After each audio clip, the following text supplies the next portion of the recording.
Carolina. What is going on in Winnipeg?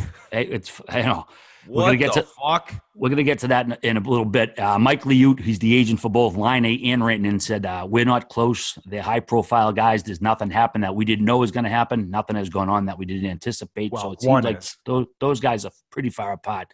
Did you want to do the Winnipeg stuff now or save it after the interview? I don't know. Whit seems raring to go on the Laine subject.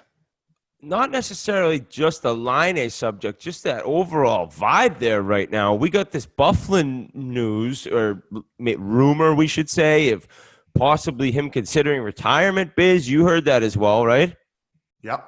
So it's a crazy time where this team's on the up and up. I mean, they're a team that's going to be in the hunt the next couple of years, and they got their number one. They got the guy who's played the most minutes 4 years in a row on defense.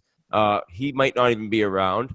Laine is talking to Finnish newspapers saying that he doesn't play with the best players on the team. The whole league knows it, and just basically causing a little bit of a scene. Paul Maurice, Biz, you mentioned to our group chat, you were going to chat about that because he gave like a long little 10-minute press conference, and he had some great quotes about that. But the whole team there right now, it seems as though it's just a – training camp is all about building cohesiveness, figuring out what your role is going to be, getting everyone ready to play, and it's an exciting time.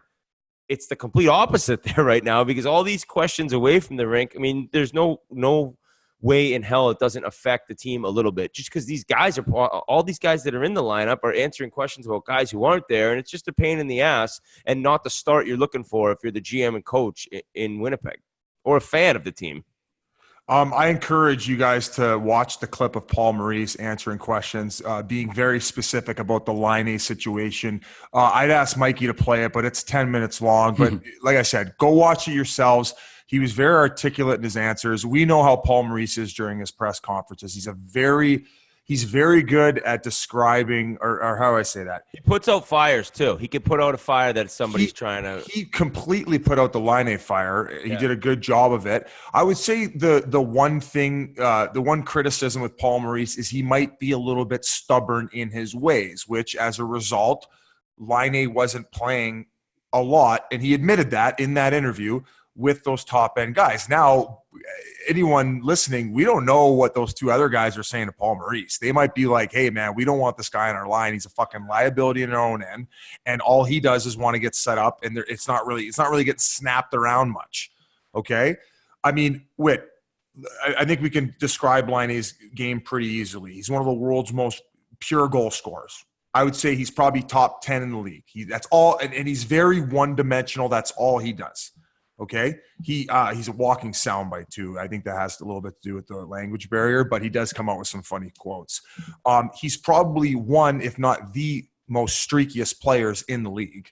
I mean, this guy had what, fucking 10 goals? 5 in one game last year, didn't he, in St. Louis?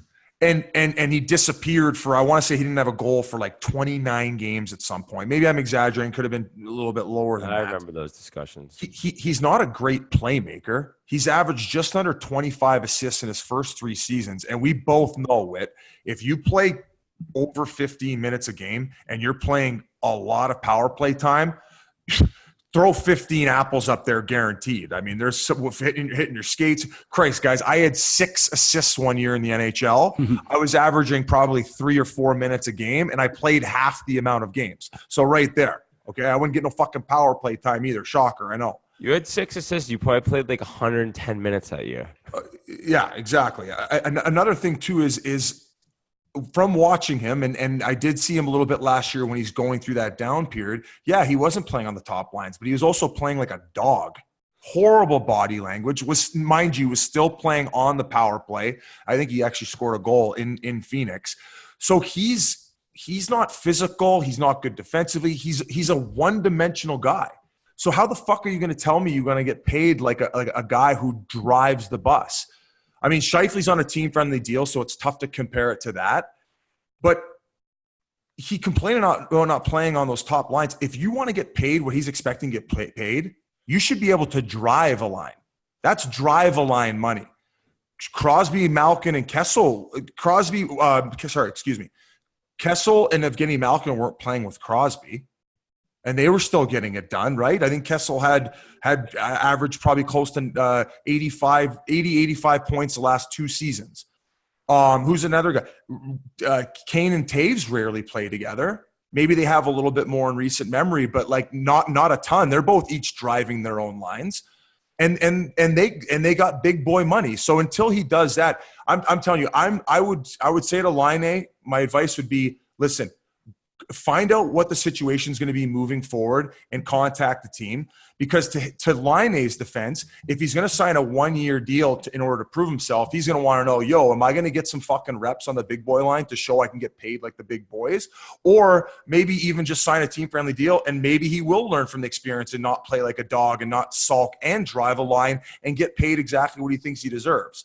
There's plenty of other cases in order for those other RFAs to get paid what they might be asking for. In his case, there fucking ain't. And he had an off year last year. So sign your 1-year deal if that's even on the table and fucking prove it. I think it's so funny and interesting. Like, if you're a GM, if you're shovel day off and you have to sign Connor and you have to sign Laine, it's so odd to me that it's two totally different jobs in a sense. You're working with different agents, different expectations from players, and you need to get them both done ASAP. So it's like you have a firm stance on one player, you have a firm stance on another. You got to go back and forth. You really don't know, or you're trying to figure out what are we giving in and which guy would we rather give into. I'm guessing it'd be Connor if at some point they do bend the knee a little bit. But it's just an odd time for that entire organization, and it's not even – there isn't even games going yet. Usually you battle injuries, some things go on, and you can deal with – distractions during the year. I mean, they haven't even started, and it's a kind of an odd setup to begin a season.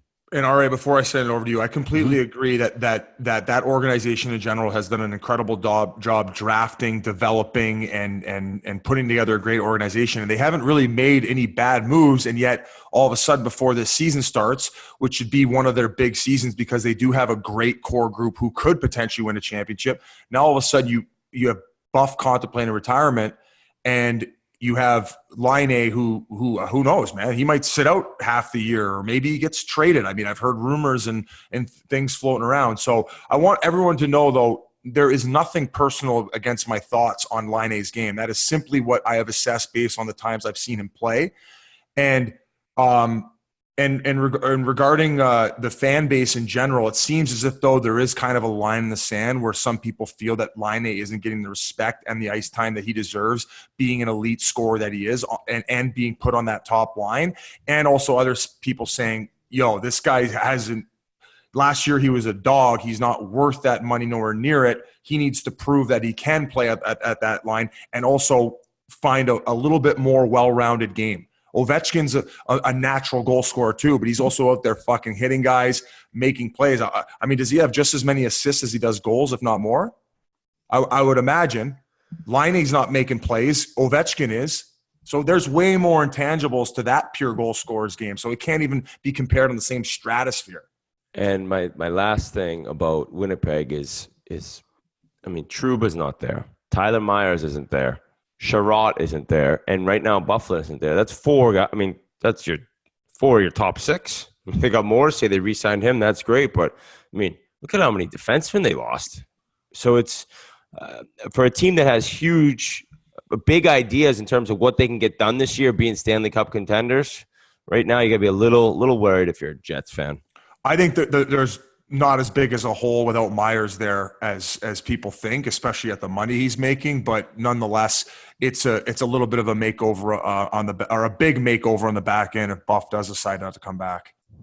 As far as Laine, Biz, I think it's worth remembering he's still only 21 years old. I mean, we were comparing it to Ovechkin his first season. He's got room to grow. I mean, yeah, maybe he doesn't deserve what he's looking for, and I'm not even sure exactly what he's asking for. But it seemed like it was kind of a proxy beef through the international media. But Maurice, like Wood said, he put that fire out. He kind of downplayed it. He wasn't angry in that scrum. He said, "Hey, I can handle the shade." He's been around a long time, so he didn't seem pissed off. If he is, he certainly didn't give that impression. And as far as Byfuglien, just want to give a couple numbers on that.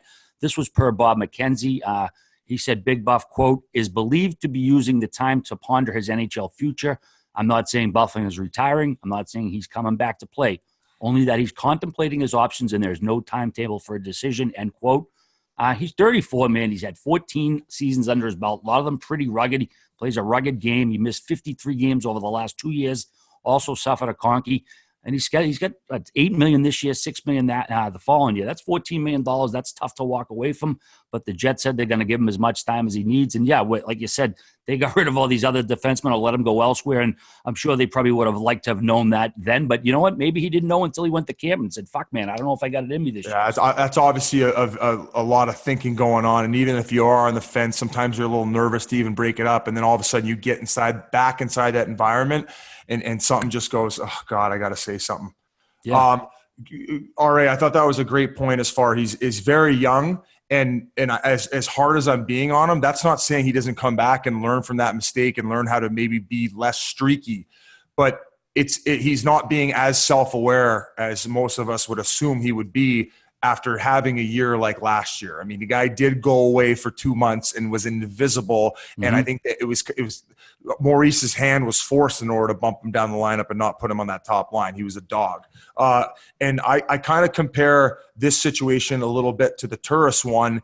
In Turris ended up kicking up dust after his entry-level deal where he wanted $4 million a year over 4 years, which was ridiculous as to what he'd accomplished early in his career, and especially asking a team like Arizona for it. At the time, we didn't have the money, and we didn't spend it foolishly. And part of the reason he was doing that, he's like, Biz, how was I going to succeed here? He goes, Tippett likes the big two-way centers. He's like, I'm just more of an offensive guy and a natural goal scorer.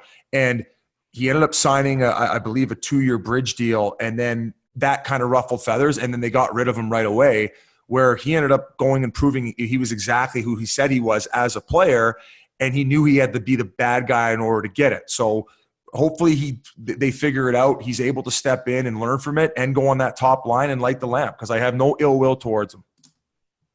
Yeah, I like Maurice's quote. I'll use my driver's license analogy. Nobody gets the keys at 14. I was like, yeah. I thought his interview was great. I thought he answered questions very well, and he definitely diffused that bomb. No doubt about it.